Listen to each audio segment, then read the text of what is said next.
Ok bạn sụt đấy bong bóng ngày ní khi nhâm mọc bằng hành bong bóng pi ở biết này ca bằng cá nấu QR code được luôn ấy ní cứ chia QR code sầm rạp thua cá đã tị tăng là thiệp cá nấu lịch khất anh trường xem rồi bong bóng trong nhà tại ở nào mà né rồi cả bong bóng trong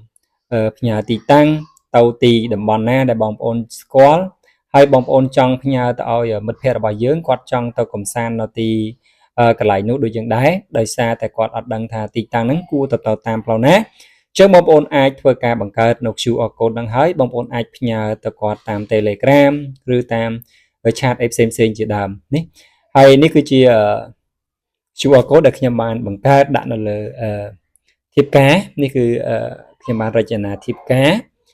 នេះបងប្អូនឃើញទេអញ្ចឹងខ្ញុំបានដាក់នៅលើធៀបការហ្នឹងតែម្ដងហើយខ្ញុំបានធ្វើការបោះពុម្ពនៅលើធៀបការលិខិតអញ្ជើញផ្សេងៗដែលមានភ្ញៀវកិត្តិយសគាត់បានធ្វើការអញ្ជើញមកកម្មវិធីមង្គលការហ្នឹងគាត់គ្រាន់តែយកទូរស័ព្ទដៃរបស់គាត់ហើយគាត់ចុច scan នៅលើហ្នឹងមកគឺបង្កើតនាំផ្លូវគាត់ទៅតែម្ដងបងប្អូនណាគឺ easy មែនទែនហើយងាយស្រួលមែនទែនបងប្អូនវាស្រួលជាងការយើងមើលទៅតាមផែនទីនេះបងប្អូននេះគឺអញ្ចឹងយើងងាយស្រួលក្នុងការមើលផ្លូវណាបងប្អូននេះក្នុងផ្លូវបងប្អូនខ្លះគាត់ដឹងគាត់អាចមើលបាន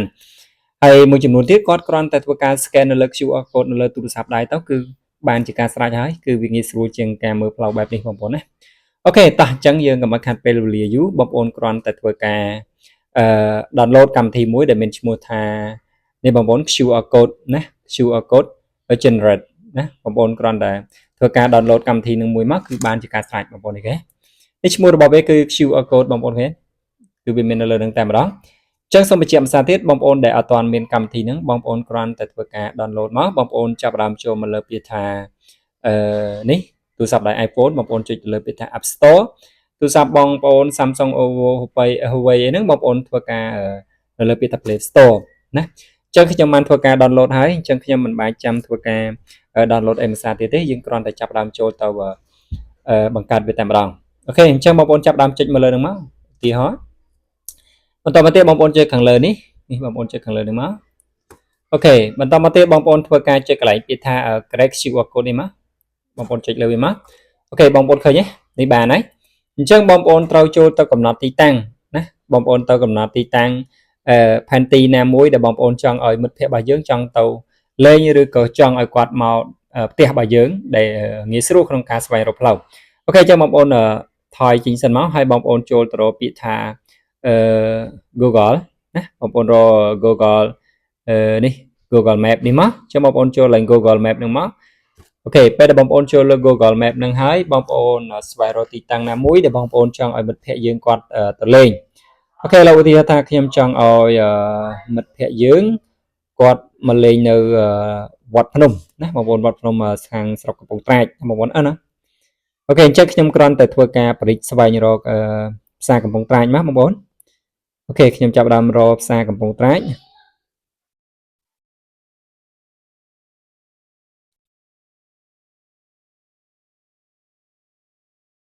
ូខេបងប្អូនខ្ញុំរកផ្សារកំពង់ត្រាចនេះសិននេះបងប្អូនឃើញនេះគឺជាកន្លែងផ្សារកំពង់ត្រាចអញ្ចឹងបងប្អូនយើងស្វែងរកវត្តភ្នំនោះមកណានេះបងប្អូនដឹងទីតាំងបងប្អូនគ្រាន់តែធ្វើការបរិច្មើលមកបងប្អូនដឹងហើយនេះបងប្អូនគឺកន្លែងវត្តភ្នំកំពង់ត្រាចនេះបងប្អូនឃើញនេះតំបន់ទេសចរនេះបងប្អូនឃើញទេនេះគឺជាវត្តភ្នំតំបន់ទេសចរអញ្ចឹងឧទាហរណ៍ថាខ្ញុំចង់ឲ្យមិត្តភ័ក្តិខ្ញុំនរណាម្នាក់គាត់នៅខាងភ្នំពេញឬក៏កំពង់សោមកំពង់ចាមកំពង់អីគាត់មកលេងនៅកន្លែងហ្នឹងគ្រាន់តែគាត់ចុចមកគាត់ដឹងផ្លូវហ្នឹងមកតាមផ្លូវណាបងប្អូនណាអូខេអញ្ចឹងបងប្អូនចុចកន្លែងហ្នឹងមកចុចឲ្យចំកន្លែងវត្តហ្នឹងមកអូខេបងប្អូនយកដៃបងប្អូនចុចកន្លែងហ្នឹងណាចុចកន្លែងហ្នឹងមកប៉ក់មកអូខេបន្តមកវាលោតសញ្ញាក្រហមបែបនេះបងប្អូនឃើញទេលោតសញ្ញាក្រហមបែបហ្នឹងហើយបងប្អូនចាប់ដើមអូសកន្លែងនេះអូសកន្លែងហ្នឹងឡើងលើមកសកត់ឲ្យអូសឡើងលើមកនេះបងប្អូនឃើញទេអូខេបន្តមកទៀតបងប្អូននឹងឃើញកន្លែងនេះចឹងបងប្អូនចុចពាក្យកន្លែងនេះ copy ខាងលើហ្នឹងមកណានេះកន្លែងចុចហ្នឹងបងប្អូនចុចកន្លែងចុចហ្នឹងមកដើម្បីយើងយកទៅបង្កើត QR code អូខេបងប្អូនចុចលើវាមកអូខេបន្តមកទៀតបងប្អូនគ្រាន់តែធ្វើការថយវាមកថយវាអស់មកហើយបងប្អូនចាប់ដើមចូលមកកន្លែងហើយកម្មវិធីរបស់យើងនេះកន្លែង QR code នេះមកអូខេយើងចាប់ដើមបង្កើតមកអូខេបន្តមកទៀតបងប្អូនចុចកន្លែង all pathfinder មកអូខេបន្តមកបងប្អូនចាប់ដើមសកត់កន្លែងនេះសកត់កន្លែងឲ្យជាប់មកហើយវាលោតបែបនេះហើយបងប្អូនយកពាក្យថា path ខាងលើនេះមក ok ពេលដែលបងប្អូនចុចពាក្យថា pass ខាងលើនឹងរួចរាល់ហើយបងប្អូនគ្រាន់តែធ្វើការចុច create ខាងលើនេះមកអូខេយើងចាប់ផ្ដើមបង្កើតតែម្ដងចុច create មកនេះគឺវាបង្កើតបានហើយបងប្អូន QR code ហ្នឹងគឺបងប្អូនគ្រាន់តែធ្វើការចុចscan QR code ទៅគឺវាបង្ហាញទីតាំងបងប្អូននៅលើផ្លូវអីទៅតាមណាគឺវាបង្ហាញប្រាប់បងប្អូនតែម្ដងអូខេឥឡូវយើងបានបង្កើតបានបែបនេះហើយបងប្អូនចង់បានដូរ template វាចង់ដូរ style ចង់ដូរ mode វាបងប្អូនគ្រាន់តែចុចមកលើនេះបងប្អូននេះចុចកន្លែងនេះមកចុចកន្លែង template ហ្នឹងមកអូខេបន្តមកទៀតបងប្អូនមើលឃើញ mode វាបង្ហាញនៅលើនេះជាច្រើនបងប្អូនឆ្លាញ់មួយណាពេញចិត្តមួយណាចង់បានមួយណាបងប្អូនចុចទៅលើវាមកណាឧទាហរណ៍ឥឡូវខ្ញុំយកនេះយករូបបេះដូងនេះយើងចុចបេះដូងមកនេះបងប្អូនឃើញ QR code បង្ហាញស្រាប់អូខេបន្តមកទៀតបងប្អូនគ្រាន់តែធ្វើការ tick នេះមកគឺបានហើយអូខេអញ្ចឹងវាជាប់ហើយអញ្ចឹងយើងត្រូវការ save វាទុកនៅក្នុងរូបភាពរបស់យើងដើម្បី save ទុកក្នុងរូបភាពបានបងប្អូនចុចកន្លែងនេះចុចកន្លែង save ខាងលើនេះមកអូខេអញ្ចឹងគឺវាបានហើយបងប្អូនវាបានហើយ save ប៉ុណ្ណឹងបន្តមកយើងចាប់ផ្ដើមថយហើយយើងចាប់ផ្ដើមចូលមើលនៅលើ picture របស់យើងមកនេះ picture របស់យើងអូខេនេះបងប្អូនឃើញនេះវា load មកបងប្អូនចុចមកអូខេគឺបានហើយ